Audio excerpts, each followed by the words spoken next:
આ એક કાલ્પનિક વાર્તા છે, એટલે સાંભળજો ધ્યાનથી. જે હથિયાર હોય ને, હથિયારના ઘા તમે માણસ કોઈ બી ઉપર મારો ને તો ઘામાં લોહી નીકળે. લોહી નીકળે ને તો આપણે એમે દવા નાખીને તો એમાં ધીરે ધીરે રૂજ આવે. આપણે દવા બી પીવી પડે, પણ એમાં રૂજ આવે ને તો આપણે મટી બી જાય ને એટલે આપણે ભૂલી જાય આયા લાગ્યું કે હાથમાં લાગ્યું. જોડે આ ચશ્મા મારે જેવા ટેડા થઈ ગયા, પૈસા તો ખરીદવાના.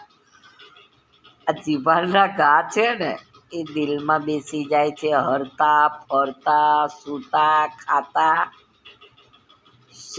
સેકન્ડે યાદ આવે છે. જોડે આ ચશ્મા વાંકા થઈ ગયા, શું કરું? દે દો બાબા, દે દો ચશ્મે કે પૈસે થોડે થોડે દે દો.